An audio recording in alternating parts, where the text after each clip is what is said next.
स्वागत है साथियों। इस वीडियो क्लास में हम लगातार देखेंगे कि यूपीजीडीसी की जो रिटन परीक्षा होने वाली है उसकी दृष्टि से और हिमाचल प्रदेश लोक सेवा आयोग असिस्टेंट प्रोफेसर भर्ती परीक्षा उसकी दृष्टि से लिखित परीक्षाओं के क्या प्रारूप हो सकते हैं। तो अभी स्पेशली हम यूपीजीडीसी के पाठ्यक्रम पर आधारित महत्वपूर्ण प्रश्नों को जो पाठ्यक्रम में शामिल हैं उन्हें देख रहे हैं। इसके साथ ही ये जो बैच हमारी चल रही है ये बीपीएससी की जो परीक्षा होने वाली है उसमें रिटन परीक्षा जो होगी उसकी दृष्टि से भी बहुत महत्वपूर्ण है। तो आगामी सभी परीक्षाएं लिखित ढंग से होने वाली हैं, तो आपको ये बैच बहुत हेल्प करेगी। इस बैच को अगर आप ज्वाइन करना चाहते हैं तो आप आज ही इस बैच को ज्वाइन करके अपनी तैयारी शुरू कर सकते हैं, क्योंकि रिजल्ट तो आज नहीं कल आ ही जाएगा और परीक्षा की जो डेट है वो फिक्स है, इसलिए अपनी तैयारी को जारी रखें। इस बैच को ज्वाइन करने पर आप इन 3-4 परीक्षाओं को बहुत अच्छे से टारगेट कर सकते हैं, साथ ही हिमाचल प्रदेश असिस्टेंट प्रोफेसर भर्ती परीक्षा को भी।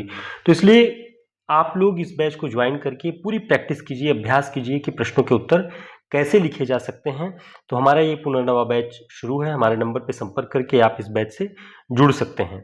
तो अब तक हमने 13 प्रश्नों को देखा है और 13 प्रश्न के बाद आज हम 14वें प्रश्न पर आ रहे हैं और हम देखेंगे लोकगीतों और लोक साहित्य के हिस्से में हमें कैसे प्रश्नों के उत्तर लिखने हैं, कैसे प्रश्न पूछे जाने की संभावना है। तो आज का ये प्रश्न है 14वां। 14 और 15 दो प्रश्न आज हम देखेंगे। लोकगीतों के प्रकारों का उदाहरण सहित विवेचन कीजिए। तो यूपीजीडीसी की परीक्षा और हिमाचल प्रदेश की परीक्षा में जो दीर्घोत्तरीय प्रश्न होंगे वो 200 शब्दों में लिखे जाएंगे। ठीक है, हिमाचल प्रदेश का भी तय नहीं है, लेकिन ये ध्यान रखना है जीडीसी के लिए 200 शब्दों में दीर्घोत्तरीय प्रश्न और जो लघुत्तरीय होंगे वो 125 शब्दों में। ठीक है, यही प्रारूप संभवतः सभी परीक्षाएं रखेंगी। तो आपको ध्यान रखना है कि 200 और 125 शब्दों में हमें अपने प्रश्नों के उत्तर लिखने हैं। कुछ अतिरिक्त बातें भी, जो अतिरिक्त पॉइंट्स भी हैं, वो भी हम इनमें डिस्कस करेंगे ताकि आपके पास पॉइंट्स कई सारे हों, आप चुनाव करके लिख सकें। तो लोकगीतों के प्रकारों का उदाहरण सहित विवेचन अगर करना है तो हम देखेंगे कि लोकगीतों लोक साहित्य के संबंध में कृष्णदेव उपाध्याय जी काफी महत्वपूर्ण लेखक के रूप में है। तो डॉक्टर कृष्णदेव उपाध्याय जी ने लोकगीतों को कुल कितनी श्रेणियों में विभक्त किया है, तो उसी से उसके प्रकार का पूरा विवेचन शुरू हो जाएगा। तो 6 श्रेणियों में विभक्त किया है उन्होंने लोकगीतों को। ठीक है, वो कौन कौन सी 6 श्रेणियां हैं तो ध्यान रखना है। पहली श्रेणी है संस्कार संबंधी गीत, फिर ऋतु संबंधी गीत, व्रत संबंधी गीत, जाति संबंधी गीत, श्रम संबंधी गीत और विविध गीत। तो ये श्रेणियां डॉक्टर कृष्णदेव उपाध्याय जी ने अपनी पुस्तक लोक संस्कृति की रूपरेखा और लोक साहित्य की भूमिका, 2 पुस्तकें उनकी हैं, उनमें इन्होंने बताया हुआ है। तो लोकगीत के इतने प्रकारों का जो लोक में प्रचलित हैं उन्होंने उल्लेख किया हुआ है।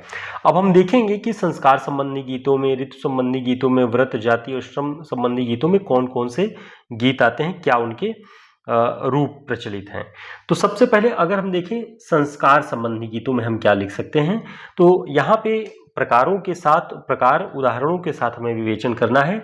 तो संस्कार संबंधी गीतों में सोहर, मुंडन, जनेऊ, विवाह, गवना और मृत्यु संबंधी गीत आते हैं। इनमें यानी संस्कार संबंधी गीतों में सोहर का प्रमुख स्थान है। ध्यान रखेंगे, सोहर का प्रमुख स्थान है। सोहर जब बच्चा पैदा होता है या पैदा होने वाला होता है, पूर्व और पश्चिम की जो प्रक्रिया होती है उस दौरान जो करुण वेदनाएं होती हैं स्त्री की, वो सारी चीजें गीत के रूप में आती हैं। तो सोहर का प्रमुख स्थान है। बात करें अब ऋतु संबंधी गीतों की, तो ऋतु संबंधी गीतों में प्रधानतः जो हमारे यहाँ भारत में 6 ऋतुओं का नाम प्रचलित है, उन 6 ऋतुओं में कौन कौन से लोकगीत ऋतु संबंधी गीत के रूप में हैं। जैसे कजली का गीत सावन के दौर में होता है, सावन के महीने में कजली, 12 मासा, होली या फगुआ, चैता, ये सभी प्रसिद्ध हैं ऋतु संबंधी गीतों के लिए। तो इन नामों का उल्लेख अगर आप कर देंगे तो इन जो लोक गीतों के प्रकार हैं उनके साथ ये उदाहरण के रूप में आ जाएंगे। अब बात करते हैं व्रत संबंधी गीतों की। तो भारत में चैत्र मास से अगले वैशाख तक व्रत तथा त्योहारों के कई रूप प्रचलित हैं। इनमें कई सारे व्रत, एकादशी के व्रत होते हैं और भी कई सारे व्रत हैं, वो हम यहाँ पर देखेंगे। प्रमुख व्रतों और त्योहारों में नागपंचमी, बहुरा, गोधन, पिंडिया, छठी माता के गीत आदि प्रसिद्ध हैं। तो ऐसे अवसरों पर नागपचैया जिसे कहते हैं, नागपंचमी, तो उस वक्त पे कौन से नाग की पूजा करते वक्त कौन से गीत गाए जाते हैं? बहुरा, गोधन, पिंडिया, छठी माता, ये सभी व्रत संबंधी गीतों के अंतर्गत आते हैं। ठीक है, अब बात करेंगे आगे जाति संबंधी गीत। तो जाति संबंधी जो गीत हैं उसके अंतर्गत विभिन्न जातियों के द्वारा विशेष शैली में गाए जाने वाले गीत आते हैं। तो भारत में कई सारी जातियां हैं, उनकी अपनी विशेषताएं हैं, उनकी परंपरागत जो पेशे हैं उनकी विशेषताएं हैं, और उन पेशों से संबद्ध कई सारे गीत भी हैं। तो ये एक बहुत विशिष्टता है, भारत की सांस्कृतिक विविधता है, उसका एक अंग है। तो विशेष शैली में ये गाए जाते हैं। प्रमुख जाति संबंधी गीतों में कौन कौन से हैं? जैसे बिरहा, पचरा। पचरा दुसाधों के गीत के रूप में बताया है कृष्णदेव उपाध्याय जी ने कि पचरा दुसाधों का गीत है। गोंड नामक जाति गुड़ऊ नृत्य गीत के रूप में उसकी जो शैली है प्रसिद्ध है। कोल्हू के गीत प्रसिद्ध हैं, ये जाति संबंधी गीत हैं। धोबियों के गीत, कहारों के गीत, चमारों के गीत, ये सभी प्रमुख जाति संबंधी गीत हैं। ठीक है, तो ये सांस्कृतिक विविधता भारत की आप देख सकते हैं कि श्रम से जुड़ी हुई जो जातियां हैं वो अपने वेदना को, अपनी पीड़ा को, अपने पेशे को कैसे लेते हैं, उनके गीतों में वो दिखाई पड़ता है।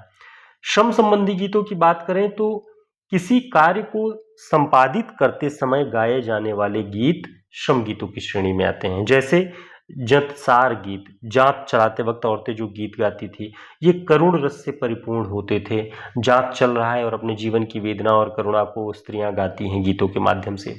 रोपनी के गीत उत्साहजनक गीत होते हैं। धान के पौधे खेत में रोपने के समय ये गीत रोपनी के गीत के रूप में गाए जाते हैं। सोहनी या निरौनी के गीत, तो ये निरौनी जब खेत निराए जाते हैं तब सोहनी या निरौनी के गीत गाए जाते हैं।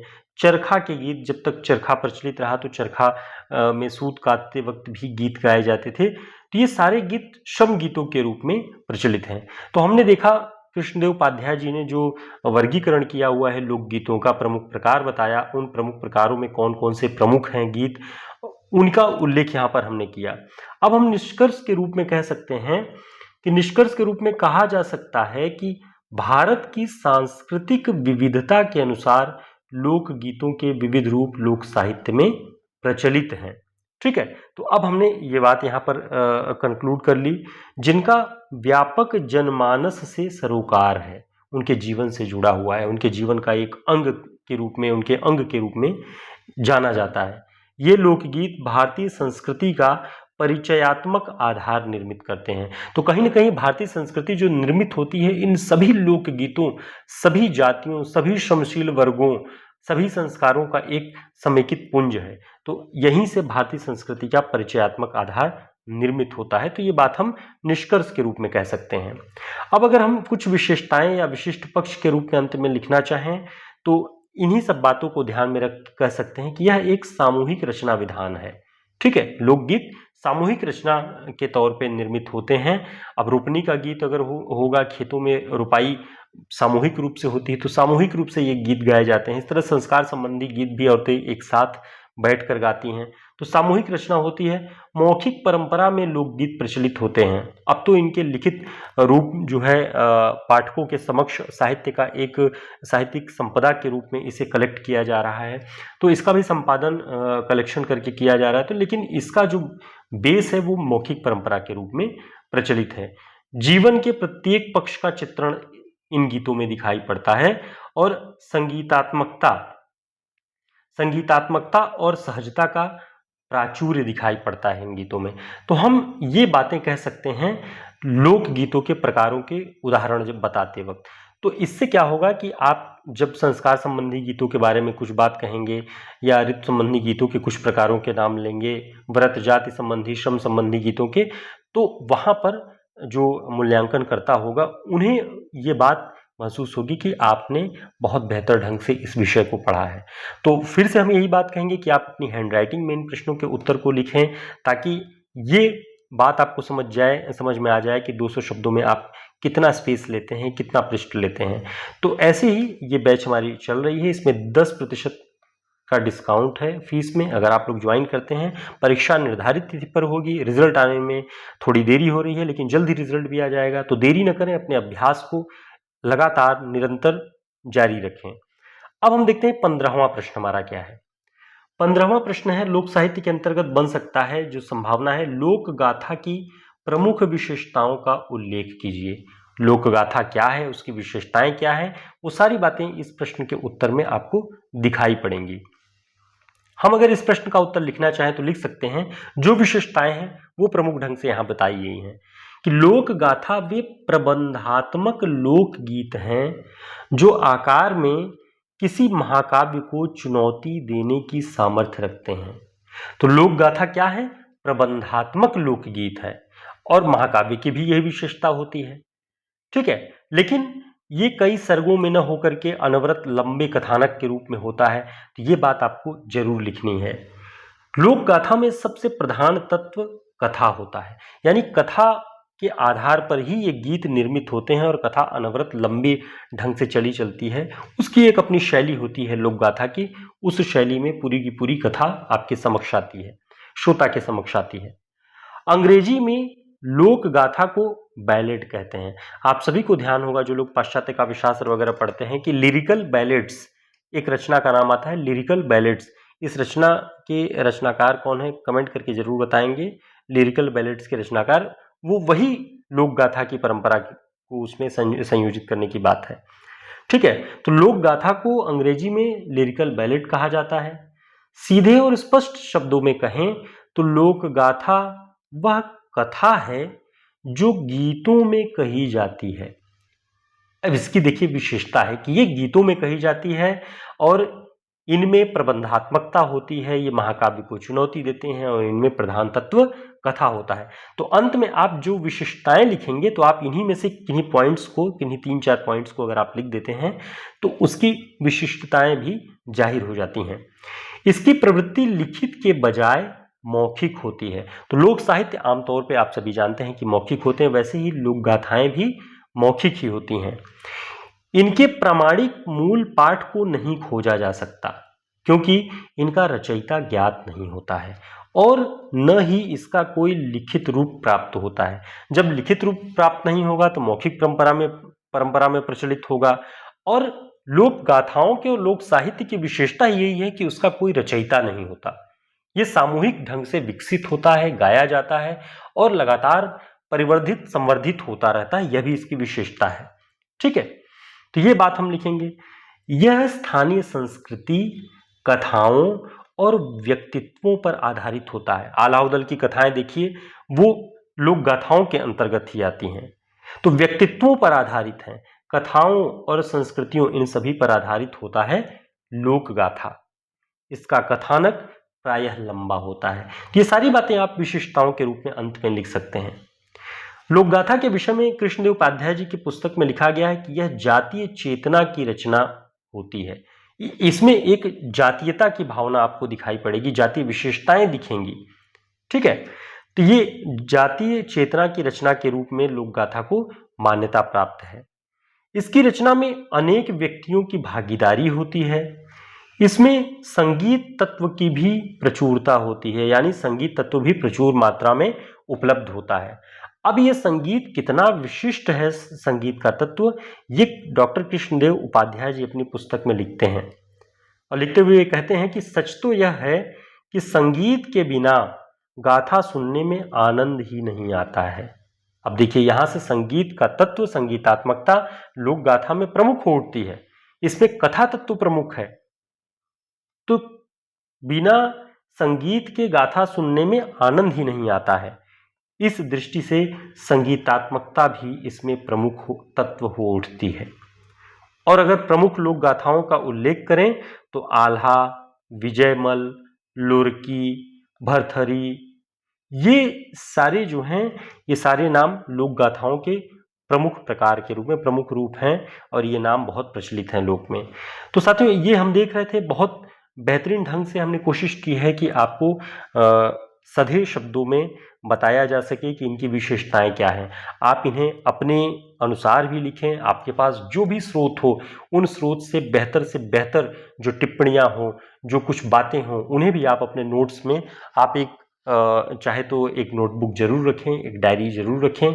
आप इन मॉडल आंसर्स के आधार पे आप एक बेहतर उत्तर खुद से भी निर्मित कर सकते हैं, इनमें कुछ बातें जोड़ के। तो इन्हें जब आप एक जगह लिखेंगे अपने शब्दों में, तो कुछ पॉइंट्स आपको किसी अच्छी किताब से मिल गए तो आप किसी अलग रंग की कलम से आप नोट कर लीजिए, तो आपका धीरे धीरे आप देखेंगे कि एक प्रश्न का जो उत्तर है वो समृद्ध होता जाएगा।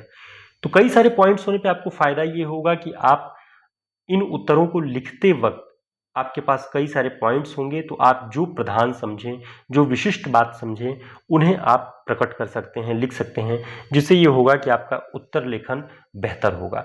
तो हमारा प्रयास है कि ऐसे ही हम 2-2, 3-3 प्रश्नों के माध्यम से हम अपने पाठ्यक्रम को कवर करते रहें, आगे बढ़ते रहें, जिससे आपको एक आदर्श प्रश्न और आदर्श उत्तर उसका मिलता रहे और उसके अनुरूप आप अपनी तैयारी को शुरू रखें। तो ऐसा प्रयास इस पुनर्नवा बैच में हो रहा है और अब हमारी गति धीरे धीरे और बढ़ेगी इन प्रश्नों के उत्तर को लेकर के। तो आप लोग भी अपने स्तर पे जो प्रश्न ग्रुप में प्रोवाइड कराए जा रहे हैं उनके उत्तर लिखें। आप देखें कि आपके पास सीमित स्रोतों में भी आप क्या उत्तर लिखते हैं और बाद में आपको मॉडल आंसर क्या प्रोवाइड कराया जाता है। इससे आपके लेखन में लगातार सुधार होगा। जिनकी हैंडराइटिंग अच्छी है वो बेहतर ढंग से प्रयास करें, जिनकी थोड़ी भी अलग है वो कोशिश करें कि वर्तनीगत अशुद्धियां ना हो। ये विशेषताएं बहुत आवश्यक होती हैं लेखन में। तो फिर मिलते हैं कुछ नए प्रश्नों के साथ, तब तक के लिए नमस्कार, शुभकामनाएं।